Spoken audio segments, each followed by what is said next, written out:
أعوذ بالله من الشيطان الرجيم بسم الله الرحمن الرحيم السلام عليكم جميعا ورحمة الله وبركاته. Welcome to the Imam Hussein Islamic Center, and as always it is an honor, a pleasure and a privilege to host you here this evening, and on this evening of all of them throughout the year, one of the saddest, even given the heaviness of the calendar that we have sometimes, this is one of the saddest occasions of the year, and it is of course the event of the Fatimiyyah, the Shahadat of Sayyidah Fatima Zahra Salamullah alayh. May we offer our condolences to the Holy Prophet of Islam and the 12th Holy Imam and the entire pure progeny with our warmest salawat ala Muhammad wa ali Muhammad. Allahumma salli ala Muhammad wa ali Muhammad. O Allah, verily I ask you by the right of Fatima and her father and her husband and her sons and the hidden secret entrusted in her, that you may that you, Muhammad and his family, and that you may do for me what you are anticipated to do, and that you grant my request, inshallah. It is very clear and has been made very clear upon us that Sayyidah Fatima Zahra is the gateway for fulfillment of all of your hajat, all of my hajat, all of our hajat collectively together. She has also been granted such a status that we struggle to understand what bounties have been granted to her and what position she has in amongst humanity, but also in amongst, especially for the Muslims. There will be a day where we will clearly understand that status, and unfortunately that day is probably too late for us to change our ways or to repent for what we have done. Inshallah, we have that opportunity well beforehand, and we are forgiven, and we're inshallah always guided to the right path. Salawat ala Muhammad wa ali Muhammad.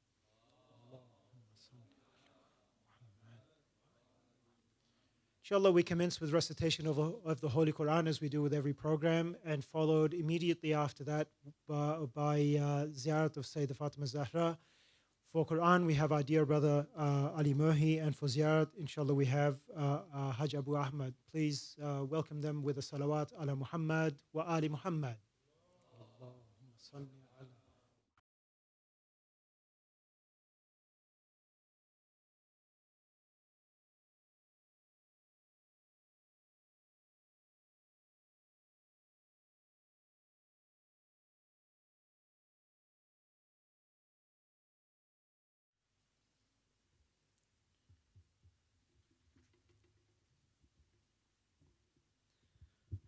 صل على محمد وآل محمد.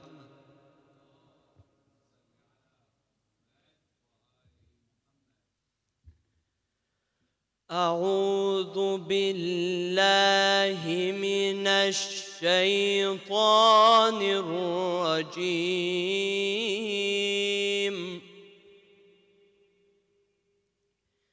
بسم الله الرحمن الرحيم.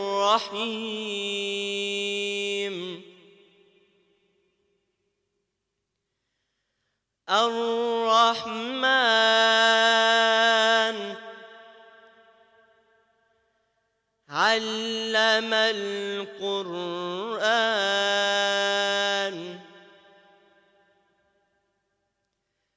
خلق الإنسان علمه البيان.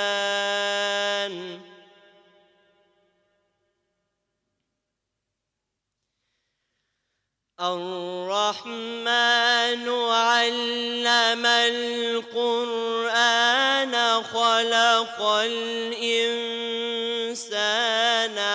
علمه البيان. الشمس والقمر بحسبان.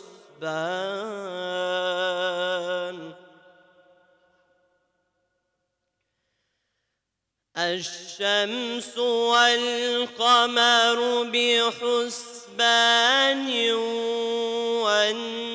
والنجم والشجر يسجدان.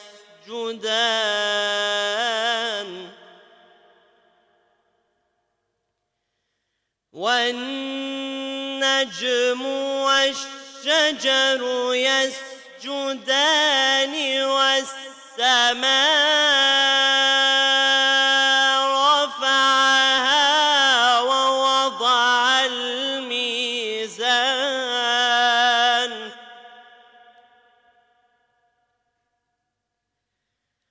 ألا تطغوا في الميزان وأقيموا الوزن بالقسط ولا تخسروا الميزان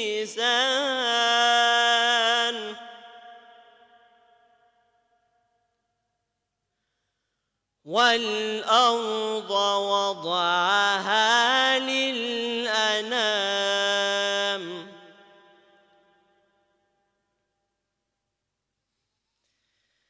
فيها فاكهة والنخل والريحان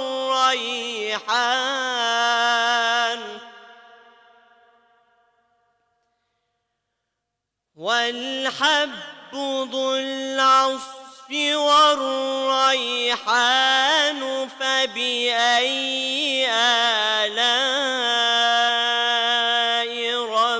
ربكما تكذبان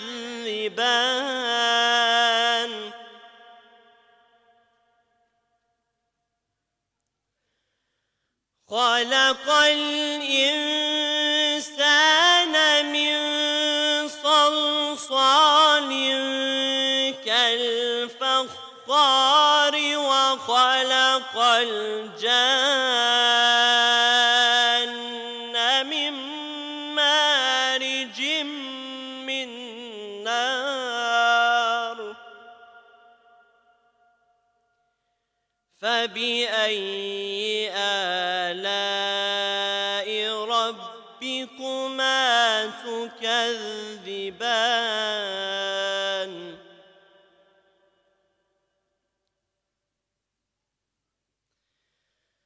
رب المشرقين ورب المغربين فبأي آلاء ربكما تكذبان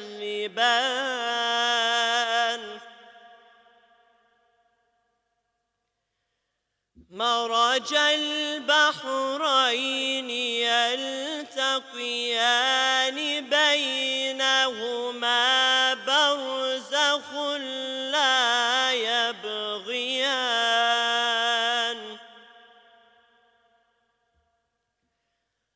فبأي آلاء ربكما تكذبان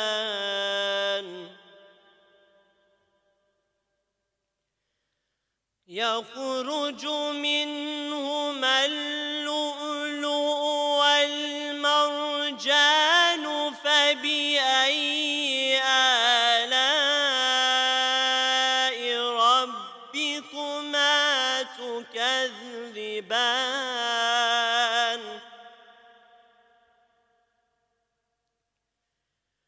وله الجوار المنشآت في البحر كالأعلام فبأي آلاء ربكما تكذبان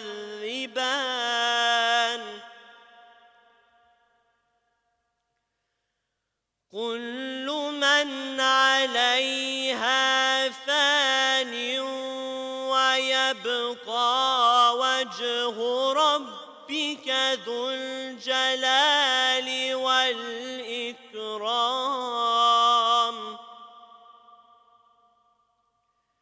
فبأي آلاء ربكما تكذبان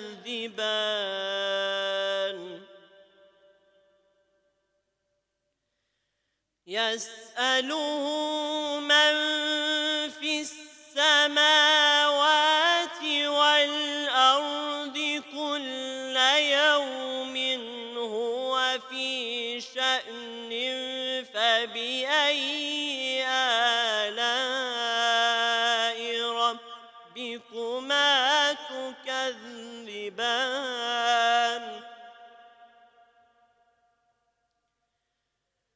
سنفرغ لكم أيها الثقلان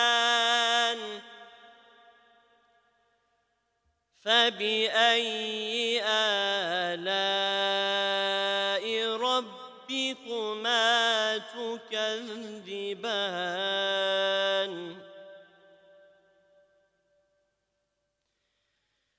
يا معشر الجن والإنس إن استطعتم أن تنفذوا من أقطار السماوات والأرض فانفذوا لا تنفذون إلا بسلطان فبأي آلاء ربكما تكذبان صدق الله العلي العظيم. صلى على محمد وآل محمد.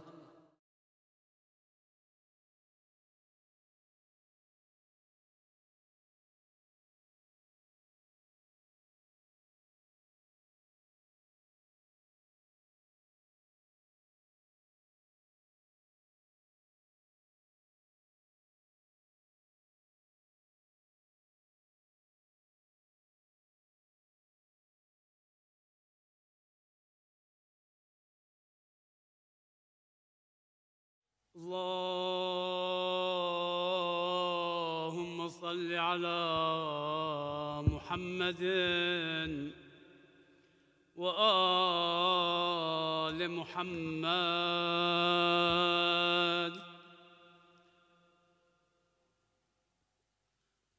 اللهم صل على محمد وآل محمد. بسم الله الرحمن الرحيم. يا ممتحنة امتحنك الله الذي خلقك قبل أن يخلقك فوجدك لما امتحنك صابرة وزعمنا أن لك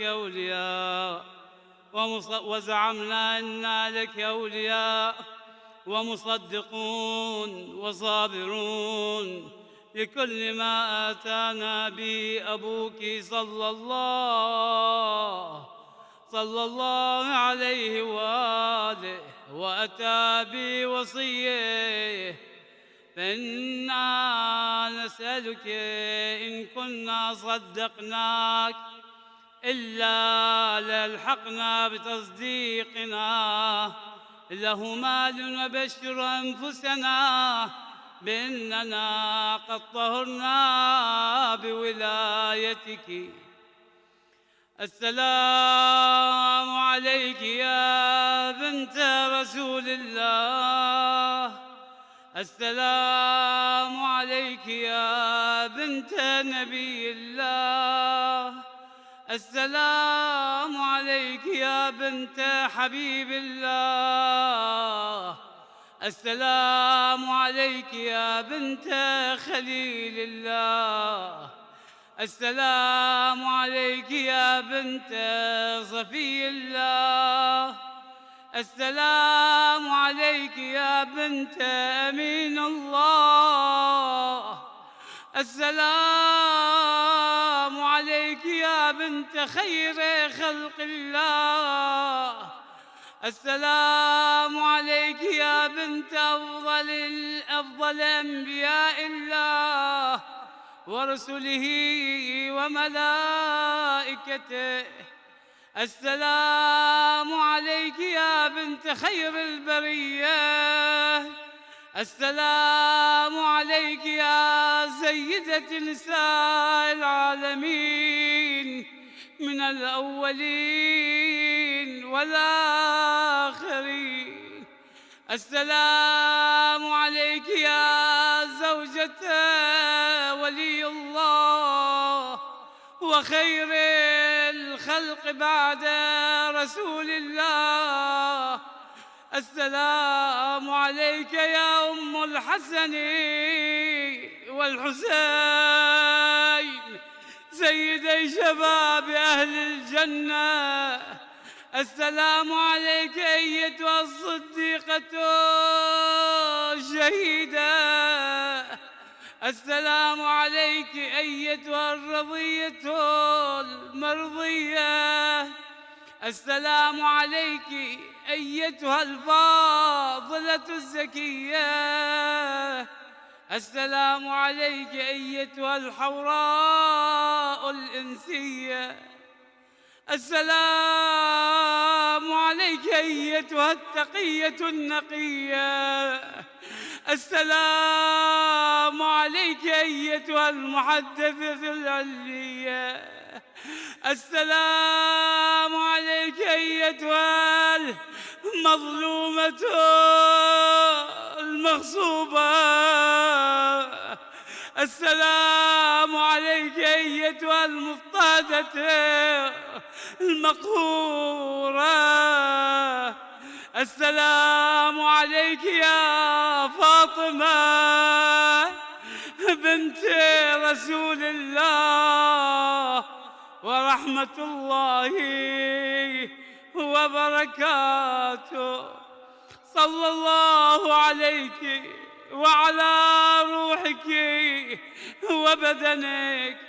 أشهد أنك مضيت على بينة من ربك، وأن من سرك فقد سر رسول الله صلى الله عليه وآله، ومن جفاك فقد جفى رسول الله صلى الله عليه وآله، ومن آذاك فقد آذى رسول الله صلى الله عليه وآله، ومن وصلك فقد وصل رسول الله صلى الله عليه وآله، ومن قطعك فقد قطع رسول الله صلى الله عليه وآله، لأنك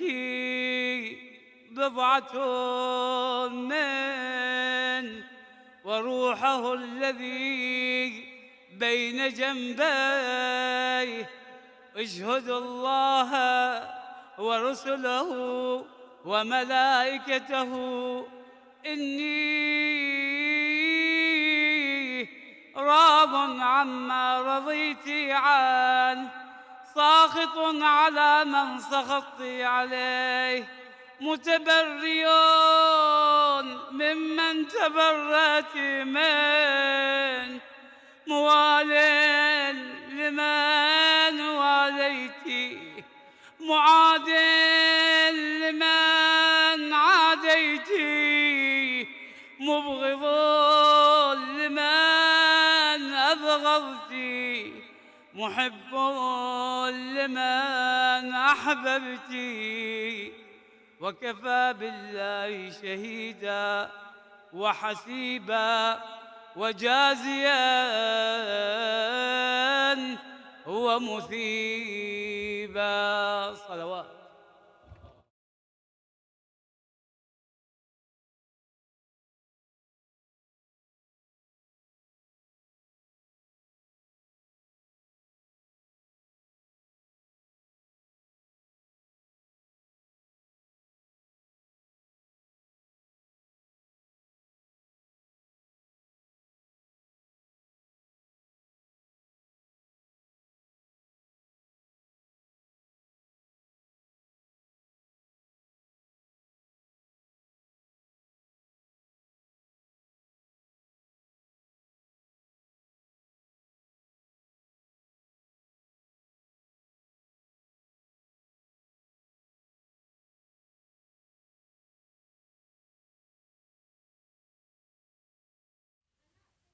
Thank you very much, Brother Ali Mohi and Hajj Abu Ahmad, for your fantastic recitations. It's always a pleasure to hear you here at the Imam Hussein Islamic Center, and we offer you the reward of a salawat ala Muhammad wa ali Muhammad. Allahumma salli ala Muhammad wa ali Muhammad. The Holy Fatima is the access of intercession on the Day of Judgment to rescue the sinners from the hellfire. Indeed, she is called Fatima, for Allah has safeguarded her and her followers from the hellfire. Numerous prophetic sayings indicate that she is called Fatima, for Allah has prevented her and her lovers and her followers from the hellfire. From Biharul Anwar. Inshallah, a few quick announcements and then we'll move on to the main part of the program for this evening.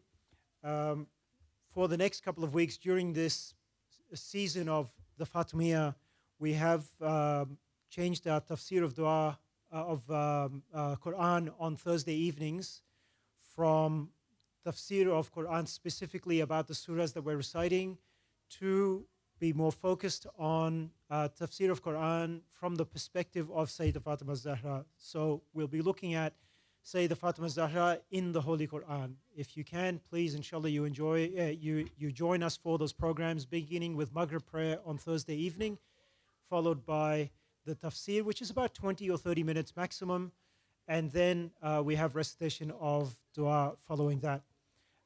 Friday mornings, dua nudba at 6 a.m. For those who start and wake up and commence early, please join us. Sheikh Dehnawi will be there for dua nudba and some brothers, and sometimes, if you're lucky, you might also enjoy some breakfast as well. Also, the second Fatimiyyah is coming in approximately 2 weeks' time, and inshallah we have a special guest lecturer joining us for that. More details will come out very soon, inshallah. We have a bookstall outside which is for some fundraising. All the proceeds go to Imam Hussein Islamic Center, and some proceeds will also be donated towards orphans in Lebanon as well. So please take advantage. There are some fantastic products out there, some books, some gifts, and some perfumes and things. So please do have a look and check that out. And of course, last but not least, for anybody who wishes to enjoy the barakah of supporting these programs, whether you can do that by putting in your time and your effort to help with preparing or cleaning up or anything like that, volunteering for the program itself, or if you can donate something towards sponsorship for providing these programs, inshallah, see myself, Brother Ahmad, Sister Farzan, or any of the other volunteers, and inshallah we can help you with whatever you are able to donate or contribute in terms of your volunteership. Lastly, there are classes for the children tonight, so please, between the ages of 4 and I think 12 years old, please head up for different classes for boys and girls. Please head upstairs, your teachers are ready and waiting, and I'm sure we can tell some of the kids are very anticipatingly eager to join those classes as well. Now, now that all of these announcements are done, inshallah, I have the best announcement for this evening with 3 of your warmest and loudest salawat. Please welcome Sayyid Abdullah Al-Nakeeb. Salawat ala Muhammad wa ali Muhammad.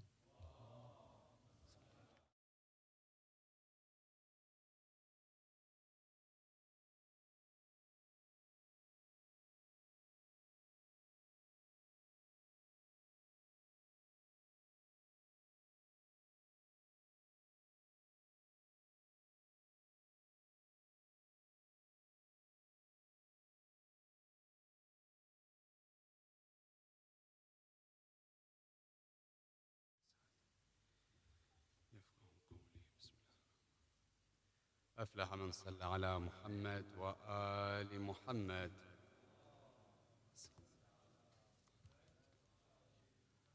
أعوذ بالله من الشيطان الرجيم. بسم الله الرحمن الرحيم. رب اشرح لي صدري ويسر لي أمري واحلل عقدة من لساني يفقه قولي. بسم الله الرحمن الرحيم. الحمد لله رب العالمين، وصلى الله على سيدنا وحبيب قلوبنا وشفيع نفوسنا أبا القاسم محمد. الله صل وعلى آل بيته الطيبين الطاهرين المعصومين لا سيما بقية الله روحي وأرواح العالمين لتراب مقدمه الفداء. أما بعد، يقول الله في محكم كتابه الكريم: بسم الله الرحمن الرحيم، فهب لي من لدنك وليا يرثني ويرث من آل يعقوب واجعله ربي رضيا. صدق الله العلي العظيم. Inshallah, tonight, as we commemorate the first night of the tragedy of the martyrdom of the greatest lady to walk this earth, Fatimah al-Zahra, there are so many that we need to understand, angles that we look at the life of this greatest lady that didn't attain the age of 20. The daughter of the greatest man, the wife of Amir al-Mu'mineen and the mother of the Imams. Now many of us, when we come to the majalis, we have a question. How much do we know about Fatimah al-Zahra? If you ask, going around the room, people that call themselves of the followers of Fatima, how much do we really know about this great lady? Traditions come forward and state to Rasulullah, Ya Rasulullah, says, Ya Muhammad, لولاك لما خلقت الأفلاك ولولا علي لما خلقتك ولولا فاطمة لما خلقتكما. The tafsir, what does it say? It says, O Prophet, had it not been for you, I would not have created the galaxies, the universe, however you want to interpret it. Had it not been for Ali, I would not have created you, O Rasulullah, and had it not been for Fatima, I would have created neither one of you. We take this particular tradition.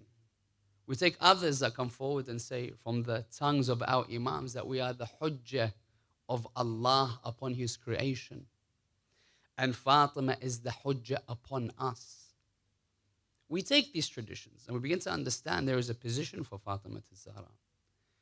When we look at this particular position and we ask ourselves, what do we know about this lady that had it not been for her, Allah would not have created A and B? We go around, we say, some person will come forward and say, I know a story about Fatima, that she gave away her wedding dress on her wedding night. Another would come forward and say, I know that Fatima al-Zahra used to pray at night for her neighbors before her own households. Another would come forward and say, I know a particular verse that's revealed about Sayyidah Fatima, about her tahara. I know another verse saying that she represents the woman of Islam and she is the greatest lady. And then you've come across these traditions that can be counted within one hand. Another would come forward and say that I know that she gave a great sermon entitled Al-Khutbah Al-Fadakiyyah. These are things that we might know or hear about or remember or are reminded of. Question, let's take one of them tonight. Many of us would hear the word Fadak.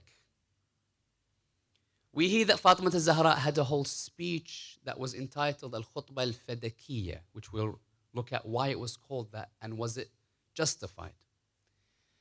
How many of us, being of the followers of Fatima, can honestly raise our hand and say to ourselves that we, so much so as we opened the internet, that we have such easily accessed her khutbah and read it for ourselves?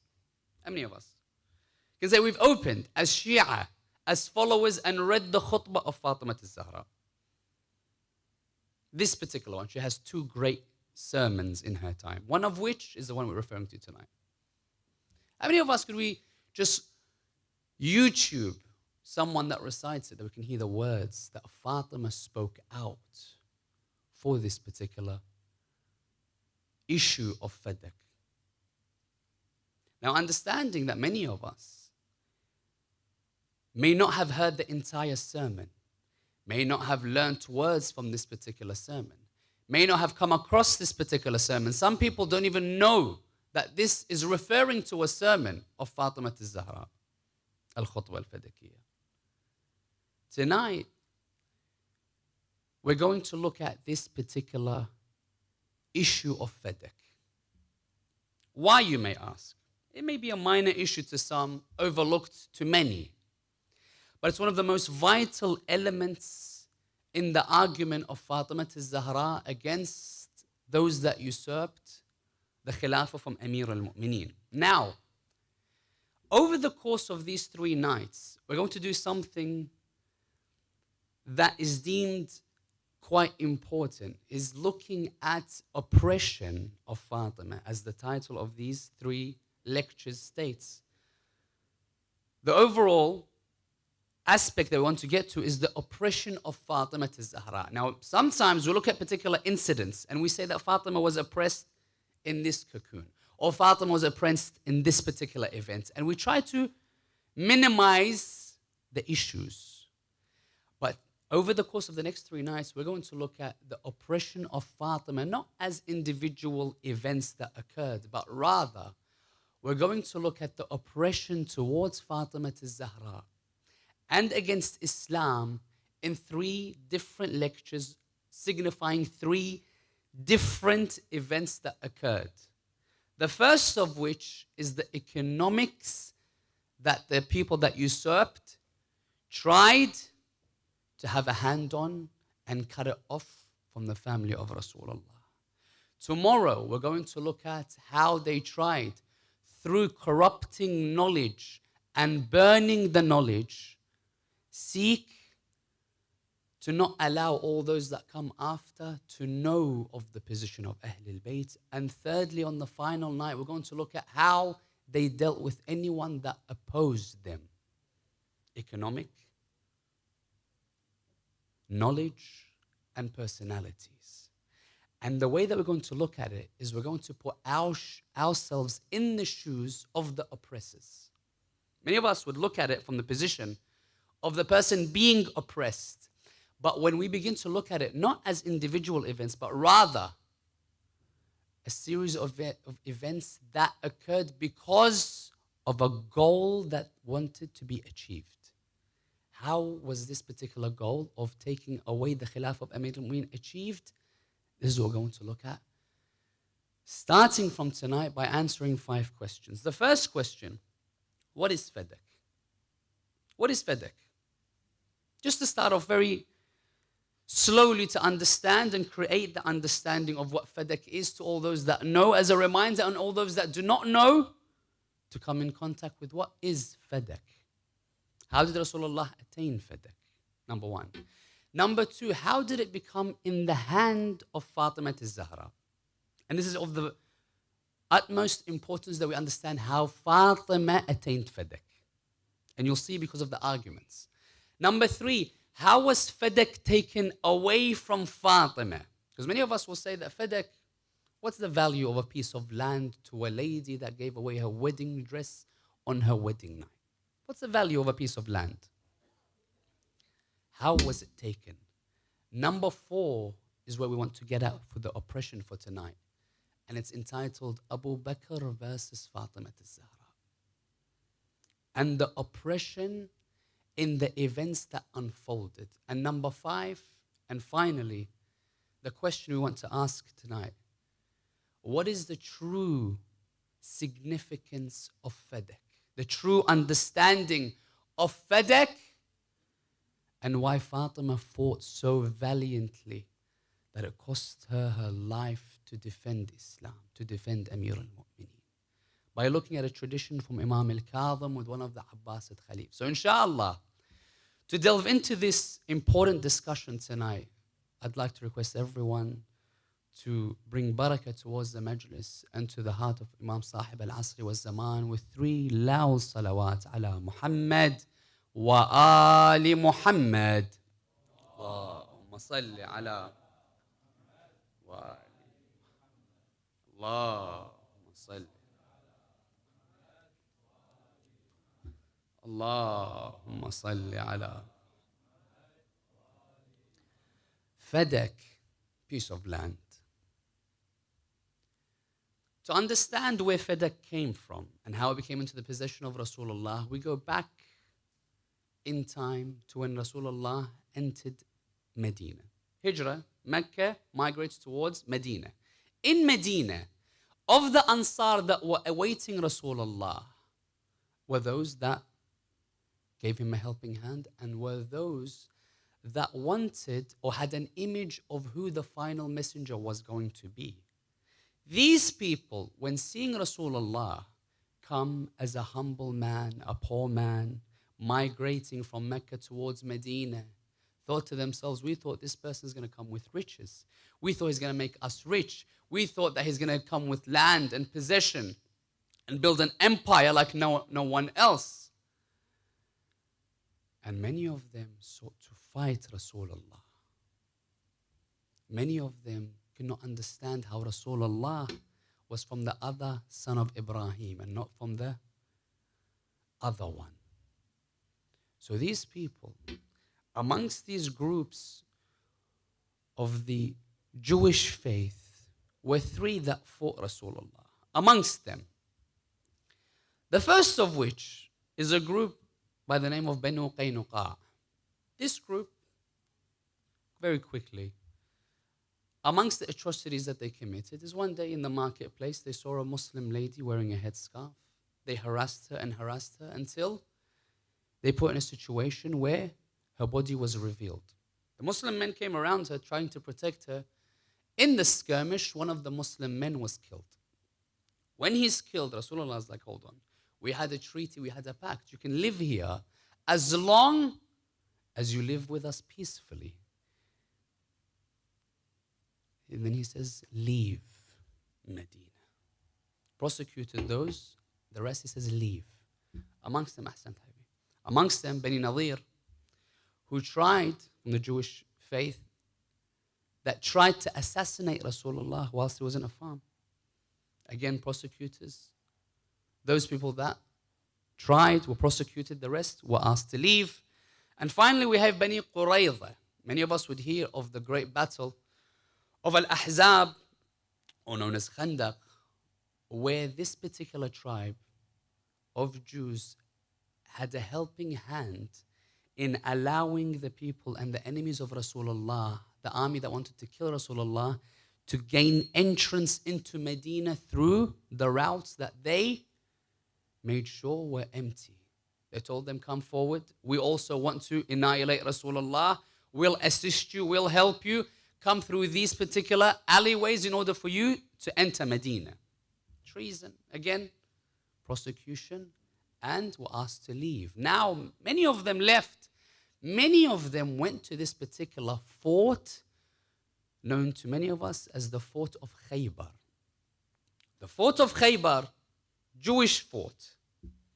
We all know what occurred, 7th year after Hijrah. Khaybar fort. Just to put into perspective, at that particular time, history narrates to us that the people in Medina, the Muslims, roughly 3,000. Roughly, how many? 3,000. The fort in Khaybar held just the people that could fight on horses, 2,000, and they had 10,000 strong waiting as soldiers. So imagine the fort. They stood there, they say, listen, you need to either leave or you bring forward those people that you're protecting. So the battle occurs, and we know the story. He gives the banner the first day, the second day. Those people could not attain victory. On the third day, he has the statement saying that tomorrow I will give the banner to a person that loves Allah and His Prophet, and Allah and His Prophet love him. Many of us would think everyone loves Allah, everyone loves Rasulullah. But how many people can say that Allah loves a personality and Rasulullah loves a personality? And they thought to themselves, everyone, they would say in traditions, they would stand on their toes in order for them to be a little bit higher so Rasulullah can choose them. It's already ordained. And they would say that Amir al-Mu'minin cannot be chosen that day. Why? Because he had a problem with his eye. He couldn't be given the banner to attain victory. So on the third, Rasulullah says, bring me Amir al-Mu'minin Ali ibn Abi Talib. Salawat. Salli ala. he attains victory in a manner which he removes a door that 40 plus people couldn't move from their hinges. Removes it. Defeats the armies.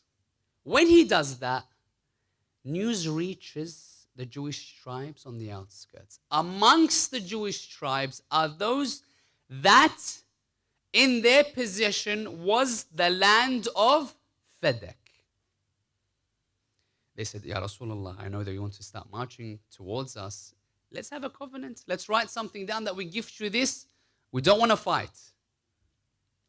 The Holy Quran, chapter 59 of the Holy Quran, ayah number 6, clearly states, and this is what we need to understand. You can attain a land in two ways. Either through fighting, bringing people towards the battlefront, fighting, achieving victory, and the spoils of war is distributed. Then there is a land that is gifted to you where no horse has came and no battle unfolded. This isn't distributed. This becomes, in accordance with the verse in the Holy Quran, solely the right of Rasulullah. No one else's. If there is a fight, spoils of war distributed. If it is given to him, then it is his right and no one else's. Remember this particular fact. So Rasulullah attains a piece of land known as, so everyone listening, what's the land known as? Fadak. His possession and only his. He takes it. Now many of us say, what did Rasulullah do with this land? Did he use it for something? The question that we need to ask is, what did Allah tell Rasulullah to do with this land? We know in the traditions we have, Islam would not be established lest for two things. The first of which is the sword of Ali. Islam could not be established lest the sword of Ali in the battlefield. And the second, who can tell me? And the wealth of Khadija. Two things. Sword of Ali used to trade except through using, in one way or another, the wealth of Khadija. Look how much wealth she had. She gave it all towards Rasulullah. So much so that the traditions tell us that she gave everything to cover her body. Not even a shroud. Imagine how much she gave towards Islam. Now, when Rasulullah has given Fadak, Jibreel comes down with the particular verse in Surah Al-Isra, saying, Bismillah ar-Rahman ar-Rahim wa ati dhil qurba haqqah. And give to the nearest ones their due right. Jibreel, which due right? Which new ones? It says, give Fadak to Fatima. Khadija gave everything towards the religion. In order for you to gift it to Fatima al-Zahra. Fatima is now in the possession of Fadak. What year after Hijrah did we say? 7th year after Hijrah. And she continued to put people there, workers, in these lands that were farmlands, in order for them to grow, attain the wealth, and she would use this wealth for charity, to give to those that are in need, to give those that come towards Ahlul Bayt, asking, and those that are not asking. That's what she did with the wealth. Now, understanding this, how was it taken? This is where it gets interesting now. How was Fadak taken from Fatima al-Zahra? Fadak, nothing, so when we think to ourselves, Fadak, piece of land, bit of wealth, no. In the books of tradition that tells us, it was a few tens of acres. In one it says the palm trees, what it produced was as good as the palm trees in Kufa, which if you've read history and you understand the palm trees in Kufa, you understand how much wealth was there. As good as the palm trees in Kufa. Number two, they say at the time of Muawiyah, because they took Fadak and they just passed it around. In the time of Muawiyah, it was so big and it had so much wealth that he had to divide it to 3 different people. 1/3 went to his son Yazid, 1/3 went to Marwan, and the 1/3 went to Amr, the son of Uthman. He divided it. Number 3, they would say that Abu Bakr himself would say that, I remember when he had the debate with Fatima, I remember your father used the wealth from these lands in order for him to equip the soldiers for battle. So you know now with warfare how much money is pushed in order for someone to be equipped to be ready for war. It makes a good income, doesn't it? And amongst the things that Umar says towards Abu Bakr, he says, do not give it back, because if look at this statement, he says to Abu Bakr, do not give Fadak back to Fatima, even with everything that she's brought forward. Why? He says, if they begin to rebel, the Arabs begin to rebel against us, we have nothing in order for us to use as wealth for our armies. What do we use for the wealth in order for us to equip our armies? Therefore, Fadak wasn't something small. It wasn't something small. It had an income and a capacity. So don't come and say it was just a piece of land. No. It was much more than that on the first occasion in a monetary value. Now the question is, how was it taken? Rasulullah, we understand, hasn't been washed. The Saqifa occurs. The people pledge their allegiance towards Abu Bakr. Prophet hasn't been washed. When the allegiance is taken, amongst the things that occur is they remove all of the workers of Fatima to Zahra from Fadak. Remove. Medina to Fadak, in those times it was a 2 to 3 days travel. So you can understand when the workers were kicked out, over a course of a few days, the news reached Fatima Zahra that her workers have been kicked out of the land of Fadak. She comes towards the person that sat on the seat of Amir al-Mu'mineen, saying, why have you removed my workers from my land in Fadak? Now, this is where it gets very interesting. And this is the main source of the debate tonight that we need to understand. Where does the oppression lie now? Islamically, if someone has something in their hand, someone else, if I have something in my hand, it's mine. It's in my hand. If you want to say it's yours, you have to come forward and say that this is yours, and you have to bring forward people that testify that this is yours. If you do not, and you still claim that it's yours, they'll make you say, Wallahi, al-Yameen, and he says, because you brought the name of Allah, we gift it to you. Now, Fadak is in the possession of Fatima. Look how in the first oppression it twisted. Fadak is in the possession of Fatima. So in order for someone to say Fadak is not yours, they have to bring forward witnesses. The first aspect of oppression is that Abu Bakr removed Fatima from the person that is in ownership to himself, saying, I don't need to bring forward witnesses. Why? Because I've kicked out your workers. This is my possession. You bring forward witnesses. First act of oppression. Second act, many people don't understand and look into this particular fact. This argument was between two people. Who were they? Fatima and Abu Bakr. He's saying Fadak is not yours. Fatima saying Fadak is mine.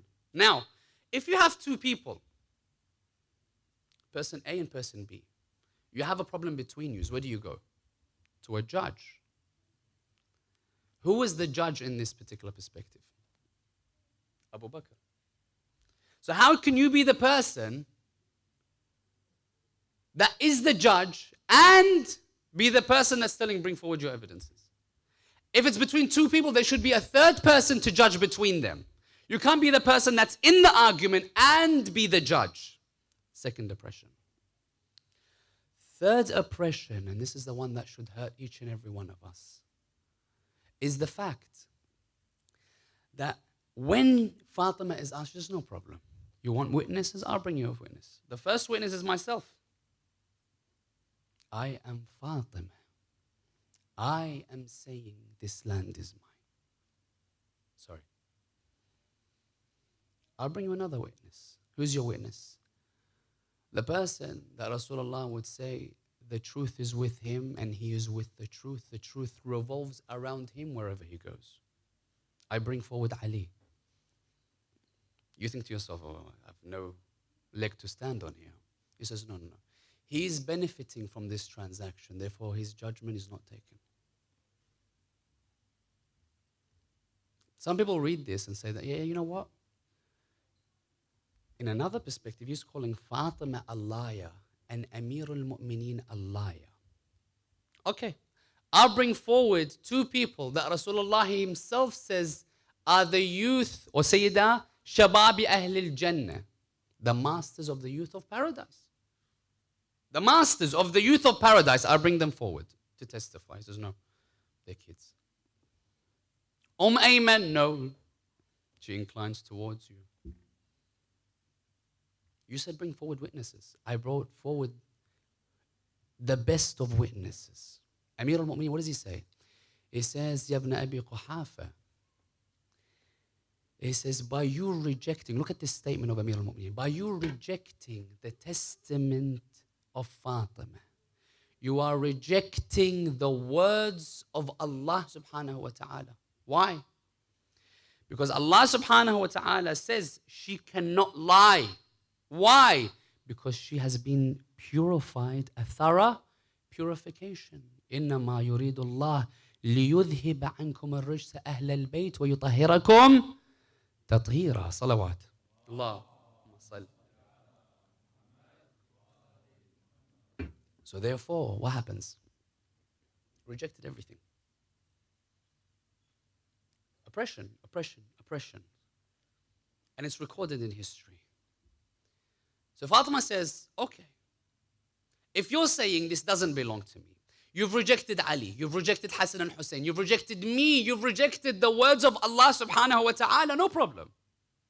You want to be that person that's remembered like this in history? No problem. As in, I am the only daughter of Rasulullah. I'm the only daughter. Give it to me as inheritance. I'm the only daughter. Rasulullah had one daughter for you to take care of. Just give it to me as inheritance. You know what the funny thing is? He never tells Fatima to say Wallah, because had he doesn't allow her to say it. So he said, give it to me as inheritance. Tomorrow we're going to discuss an aspect where they, the party themselves, come forward and say no one's allowed to say any traditions when we discuss it tomorrow further. No one's allowed to say traditions. Hasbuna kitabullah. It's enough and suffice for us the book of Allah subhanahu wa ta'ala. But hold on, all of a sudden he's put into a corner. Give me my inheritance at least. If you say that this doesn't belong to me. He comes with a tradition, a hadith. What does the hadith say? It says, I heard Rasulullah stating, نحن معاشر الأنبياء لا نورث ما تركناه الصدقة. We, the prophets, do not leave inheritance. What we leave behind is a charity. Question. If Rasulullah did say this, number one, it goes against the Holy Quran. And Fatima Zahra states this when she says the verses, the one that we stated earlier. يَرِثُنِي وَيَرِثُ مِنْ وَوَرِثَ سُلَيْمَانُ دَاوُودَ. And she states all these statements in reply towards Abu Bakr, saying that, what religion are you on if the Quran itself says that the prophets themselves inherited one another? Do you have a different religion and we're on a different religion? That you say that you can inherit your father and I cannot inherit mine? But the question that's interesting is what? Had Rasulullah, let's take into perspective that the Quran didn't exist, that these verses in the Holy Quran didn't exist. Let's take, for instance, if Rasulullah was to say this statement, do you think he would say it to any person or the people that are affected? As in, if I say I'm not going to leave, by the way, I'm not going to leave any inheritance behind, is he going to say it towards Fatima? Is he going to say it towards Ali because they were inflicted? They won't be inherited? Or is he going to say it to someone that has no reason to know this particular tradition? Just put in the scales of balance. And subhanAllah, nowhere in history is it being narrated except starting from this particular person and those that were around him narrate this. Nowhere before has it been seen. And that's why, very interestingly,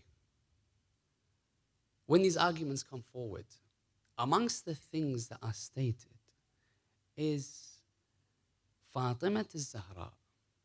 There's a tradition, there's two traditions. One says that after this in the crowd, the khutbah occurs, Abu Bakr writes Fadak to Fatima. There's one tradition, that Abu Bakr writes Fadak to Fatima. But Omar stops him, says, you're not allowed to give it to her. Why? Because how will we be able to equip our armies against the rebellion? What rebellion? I'll leave you to understand what he's saying, that they were going to be able to rebel against us. Why? What have you done to rebel the Muslims? Now, secondly, the tradition I'm going to mention is just before we get into the musibah. But the question is, what's the true significance of Fadak? I take you to a tradition. One of the Abbasid Khalifas, by the name of Al-Mahdi, this Khalifa, one day in the tradition it says that he sat on the pulpit and he says to everyone, whomever has a dhulama, an oppression, come to me and I will gift it to you. Someone's taken your land, taken your wealth, taken your cattle, said something, you need me to make sure that everything is clear. Come to me and I will return you that which you've been oppressed. They say Imam al-Kadhim comes to this Al-Mahdi al-Abbasi and he says, Mali dhulamat al-nas turad wa dhulamatuna la turad. Why is it that the oppression against the people's all been returned and our oppression has not been returned to us? He says, Yabna Rasulullah, ma dhulamatukum. What's your oppression? Imam al-Kadhim says, Fadak. He says, that's it? He says, yes. Fadak is our oppression. Return it to us then. Al-Mahdi says to him, Huddaha li. Map it for me so I can return it to you. I want you to read between these lines. Huddaha li yabna Rasulillah. Map it for me. So he begins to map it out. And amongst them he says, Haddun minha Jabal Uhud. The mountain of Uhud is one had, edge of the map. Another had is Arish Masr, Egypt. Haddun minha, Sayf al-Bahr, down in Yemen. And he starts naming all the different hudud to map out where Fadak is. Mahdi is looking at him. He's like, Yabna Rasulullah. He says, you've just mapped out the Islamic kingdom. What have you mapped out? The Islamic kingdom that we have a hand on. Our whole reign, where Islam is at the moment, that's what you've mapped out. He says, did I not tell you, if I map it, you will not return it? What is he saying? Read between the lines. He's saying Fadak is not the fact that it was just a piece of land. Fadak is our right from Allah subhanahu wa ta'ala. Just like this land was the right of Fatima, this kingdom, these nations under the rule of Islam is ours because we are the rightful Khalifas. And that's why when we look at Fadak, when Fatima al-Zahra comes towards Abu Bakr saying, Fadak is mine, they would say that she was persistent, not because of a piece of land. She was persistent. And the reason why they tried to stop her at every angle is because if she disproved Abu Bakr in Fadak and she takes it, she will return to ask for what? The Khilafah of Amir al-Mu'mineen. And that's why they tried their utmost to stop Fatima al-Zahra attaining Fadak. And this is the notion that we need to understand. Fadak is beyond just a piece of land. It's an oppression, an understanding that there is a party that tried to remove everything as much as they could from the household of Rasulullah. Amongst them was the economic downfall that they tried to remove. I want you to imagine now, as we go towards the musibah of Fatima, this lady in a tradition that Fadak was written to her. Khutbah al-Fadakiyyah, many of us will go tonight inshallah or in the weeks to come and read this khutbah. Of the scholars that say it's oppression in itself to call this khutbah al-Khutbah al-Fadakiyyah. Why? Why? Amongst the scholars that are of the opinion that this great speech of Fatima, do you know how much of it is attributed to the issue of Fadak? 2 lines, maybe 3, depending on the print. 2, maybe 3 lines allocated to the issue of Fadak.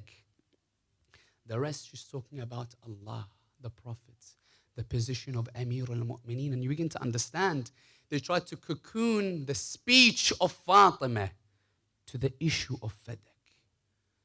The great sermon of Fatima al-Zahra, we need to read it as followers to understand what she's trying to tell each and every one of us. When we take this particular perspective, Fatima in a tradition was given Fadak in writing, and on her way home. There's a tradition that says on her way home, there was a person that seen her with a parchment. This person, upon seeing it, says, what's the parchment? Fatima is not going to go around and make up. She says, this is my right of Fadak. The tradition says this person took this particular parchment of Fatima al-Zahra aggressively. And in the tradition, he began to slap the face of Fatima al-Zahra until she fell. Before I go towards the musibah, I want to put you in an understanding of what Fatima was going through before they came towards the door of Fatima al-Zahra. If I could ask the lights to be turned off, I want to create an atmosphere that you understand what Fatima went through. This lady has just lost her father. She has lost Rasulullah sallallahu alayhi wa alihi wa sallam. She would cry in the day and in the night. She would cry so much that the people in Medina would say to Amir al-Mu'mineen, "Oh Ali, the cry of Fatima has made us uneasy. It's annoying us." Imagine the people of the time, the oppressors would say that the cry of Fatima is annoying us. "Oh Amir al-Mu'mineen, tell her either to cry in the day or cry in the night," until Amir al-Mu'mineen would build for her a place in which she can go and mourn Rasulullah. So in the first instance, Fatima's body was deteriorated because of the mourning for Rasulullah. Number 2, her right has just been taken away from her.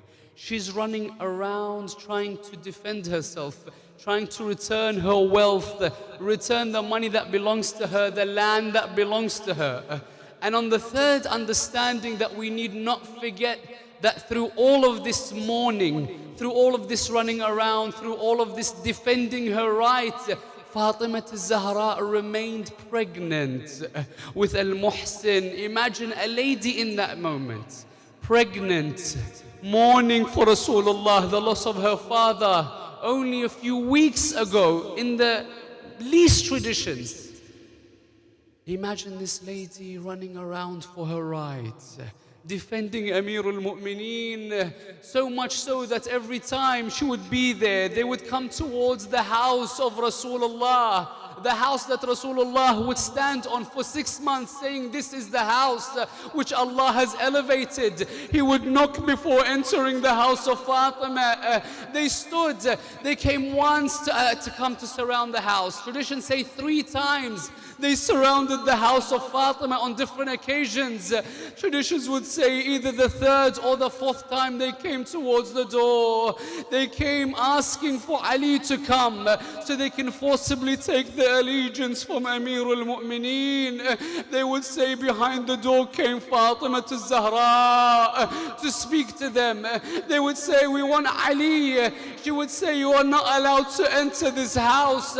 She begins to speak to them to remove them from the house of Fatima and Ali. They would say after they came around the house of Fatima that do not attack the house, do not enter the house, Ali is not behind the door. They would say, "Then who who is behind the door? They would say, behind the door is Fatima. The reply would come from Umar saying, وَإِن. So what, that Fatima is behind the door? We have a mission. We have to bring Ali towards the court. We have to bring Ali, whether he likes it or not, whether Fatima stands in our way or not. We have to bring Amir al-Mu'mineen Ali ibn Abi Talib. The traditions would say Fatima's behind the door, telling them to remove themselves from the front. They would say that Umar repeatedly would say, I will burn the house. He would bring the wood in front of the house. He would threaten and threaten. Fatima would continue to speak. They would say that they would light the front of the door of Fatima. Fatima would see this. They would say that Fatima with her hand would try and stop them entering the house. In a letter that's written by Umar to Muawiyah, what does it say? It says, I saw the hand of Fatima to Zahra trying to stop us from entering. He would say, I took the whip from Qunfud and I began to whip the wrist of Fatima.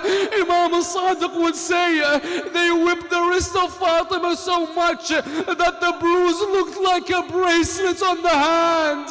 They would say that they began to push the door on Fatima. They would use their strength on this pregnant, weakened, mourning Fatima to Zahra. Imagine how withered the body of Fatima was, how weak the pregnant lady of light was at this moment. They would say that they would continue to strike the door until they used their strength to push the door and kick it on Fatima to Zahra.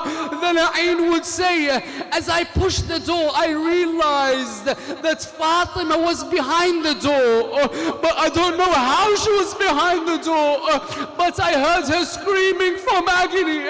I heard the pain in her voice. He says, I began to squeeze her even harder at that moment until I heard the noise of the ribs of Fatima breaking behind the door. He would say, at that moment, I released the door. The daughter of Rasulullah would scream, Abata, Ya Rasulullah, is this what they do to your beloved Fatima? She would fall on the floor. When she would fall, they would say that Fatima would look towards Umar. At that moment, Umar would say, I struck the face of Fatima again, until her earpiece shattered and fell on the floor. At that very moment, there's traditions that say that Umar continued kicking Fatima until she miscarried Al-Muhsin. At that moment, she would say, Fidda, come to my aid. Ya Fidda tusnidini. فوالله قد قتلوا جنيني. For by Allah, they have killed my infant Muhsin. She would come. Who else would come at that very moment? You will find Amir al-Mu'mineen would come from inside the house like a ferocious, angry lion. He would grab the second Khalifa, push him out of the house.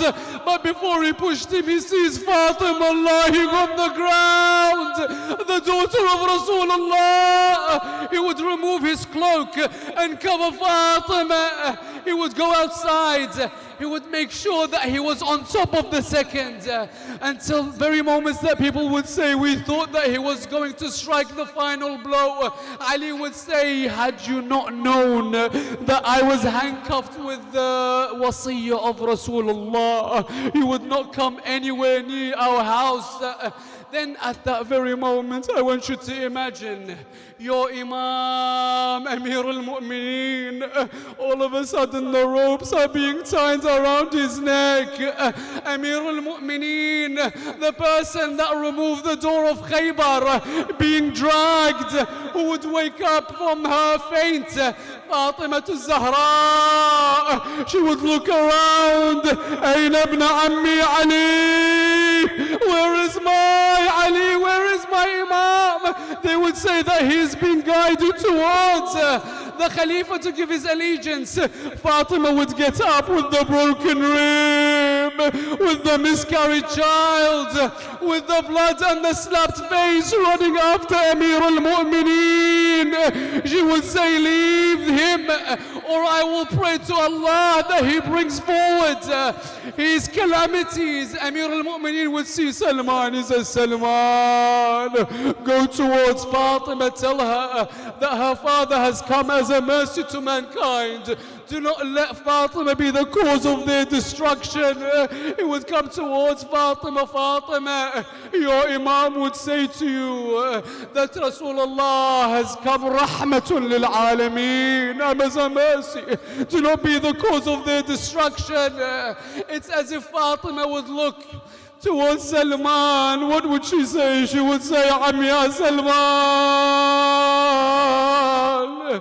غسروا ضلعي فسكت. My uncle Salman, they've broken my rib, but I was silent. عم يا سلمان أخذوا حقي, they took my right, ولكن سكت, I was silent. سلمان يا عم حرقوا باب داري, the door of Rasulullah, I was silent. Salman, they killed my son, Ya Salman. Salman, they killed my son Muhsin. قتلوا جنيني سلمان ولكن سكت. I was silent, but they take my Imam. Oh Salman, I will never be silent. قال سليم, قلت يا سلمان هل دخلوا ولم يك استئذان. وقال إي وعزة الجبار ولا يكن على الزهراء من خماري. فمذ رأوها عصروها عصرا, كادت بنفسي أن تموت حسرا. إنا لله وإنا إليه راجعون. وسيعلم الذين ظلموا آل محمد أي منقلب ينقلبون, والعاقبة للمتقين.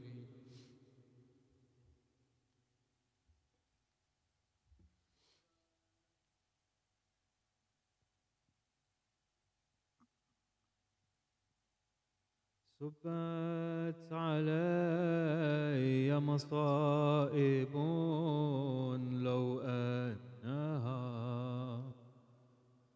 صبت على الأيام صرن لياليا.